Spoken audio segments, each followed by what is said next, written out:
coming from, it ain't really a lot of options to making it, you know what I'm saying, being rich, you know? Like my mindset, I always wanted to be rich. The rapper known as SleazyWorld Go is having himself a moment. His sudden brush with fame is thanks in large part to his hit song, Sleazy Flow, a 2-minute anthem that currently has nearly 30 million combined listens on platforms like Spotify and YouTube. Following his release from prison, Sleazy returned home only for his girl to then move on without him.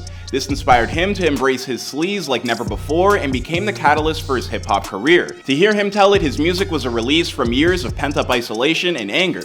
But now, SleazyWorld Go might just be one of the most down-to-earth and happiest dudes on the planet. Want to know how he managed to earn himself such tremendous success? Then keep watching our newest episode of Before They Were Famous. But before we get started, please be sure to like this video, subscribe, and ring that bell for notifications to help us get our content in front of as many people as possible. We appreciate it a ton. And alright, let's get into this story.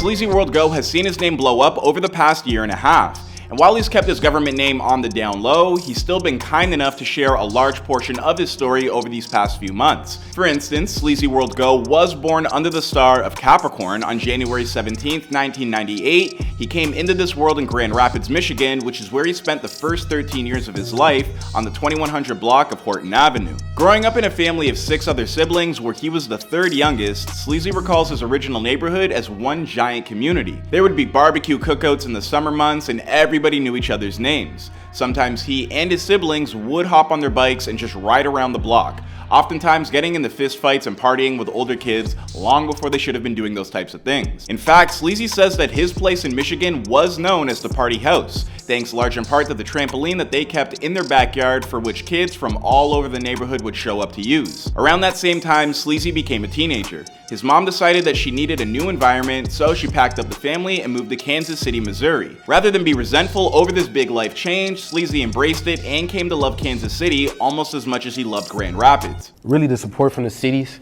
like them supporting me, they playing my shit, motherfuckers travel a lot, my music travel with them. He remembers Kansas City as being more of a vibe than his former hometown, and once he arrived there, he took to partying more than ever before. Having spent nearly half of his life in each city, Sleazy now wants to make sure that he puts himself on for both of them, telling OGM, "I'm doing it for 2 cities. I'm representing 2 cities. That's what I'm doing it for. I'm doing it for Grand Rapids, I'm doing it for Kansas City, Missouri. There's talent in both cities and I want to let the world know we coming." But first, Sleazy would have to find out what exactly that talent would be. As a youngster, it was Sleazy's dad who put him on the music in the first place. Having once attempted to make it in the music industry himself, his dad passed his passion and dream onto his young sons by pitting Sleazy and his older brothers against each other in rap battles, which would turn into Sleazy's first experience with rapping. Soon afterwards, one of Sleazy's older brothers would buy a bunch of recording equipment just to mess around with. But at this still early point in his life, becoming a rapper wasn't something that Sleazy was seriously considering for himself. Instead, he wanted to become a baller. I used to hoop and I played football. I played football first, then I started hooping.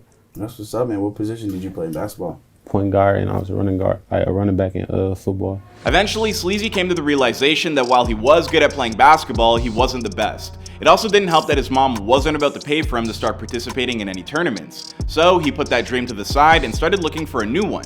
In the meantime, he began listening to music by Kanye West, Gucci Mane, Lil Boosie, and T.I. As he grew older, he gravitated more and more towards the Chicago music scene and messed around with the likes of G Herbo and L.A. Capone. We got something crazy coming out, so make sure y'all stay tuned in. I'm bringing them to my world. I'm bringing them to my flow. And he going crazy on that, like he talking his talk.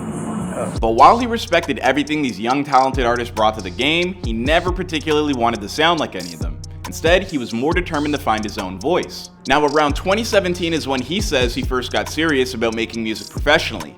Now, the only problem, he got locked up and sent away for a 4-year prison bid. But at the very least, it finally gave Sleazy the time he needed to refine his skill set. Once Sleazy emerged from behind those prison walls, he was ready to move on with his music career. Well, at least kinda, because then another problem presented himself. He quickly found himself in a relationship with a woman that began to soak up all his time and energy. Then, after 4 months, his girlfriend left him. He explained the circumstances to Passion of the Wise as, "When I was in the relationship, I was focused on her. It was all about her and I didn't really have time for the music. When that happened, I was in a bad space. But now that he was out of that headspace, Sleazy found himself with the time and motivation to go harder with his music than ever before. 3 months into 2020, SleazyWorld Go would drop his very first music video on YouTube called Sliding, and he and his girlfriend had just broken up a few weeks prior to that. Poetically enough, right before his birthday. A few short months after that, he dropped his very first song online, a track titled Pass Me the Glock, but before we get any... A few short months after that, he dropped his first song online, a track titled Pass Me the Glock. But before we get any further into his story, maybe we should discuss where he got his unique name from. So as it turns out, Sleazy's nickname has always been, well, Sleazy. And while Sleazy can mean a lot of different things, either a style, sound, or personality, it was always his intention to use the name Go. And it just so turns out that his fans gravitated more and more towards the handle of Sleazy. So rather than fight it, Sleazy embraced its popularity by becoming SleazyWorld Go. I kind of had it off rip. Like, once I dropped Sliding, my first song, everybody was calling me Sleazy, like, you know what I'm saying? They was going, like, they didn't want to pronounce the whole shit, so they was just calling me Sleazy. Over the course of 2020 and 2021, Sleazy would continue to release one song after another on projects with titles like Big Sleaze, The Sleazy Way, and as well Thug You and Sleazy. On these projects, Sleazy would continue to refine his sound and drop bangers like his Let Me Talk Shit series alongside others like Weak Jumpers and Bonnie and Clyde. Eventually, Sleazy would stumble upon his biggest hit yet with the amply titled Sleazy Flow, which caught fire upon its release and would earn praise from the likes of Jack Harlow, Lil Durk, Lil Baby, and Lil Nas X. TikTok would also play a huge part in boosting the popularity of Sleazy Flow. Over 500,000 sketch and dance videos have now been used with the track on TikTok, which helped Sleazy land on the radar of the folks over at Island Records, who then signed them to their label in March of 2022. Like, I feel like, well, Island is a family. It ain't just like on no label and an artist type. Like, we locked in. Now, as you might imagine, big label representation meant a remix for SleazyWorld was all but inevitable and arrived in May with Lil Baby in tow. This set the stage for Sleazy to begin recording his upcoming debut studio album, currently titled Corner. When explaining the reasoning for that title, he told Blue Mag, "The title comes from me introducing my sound to the world. This is my sound, flow, and most importantly, me at the end of the day.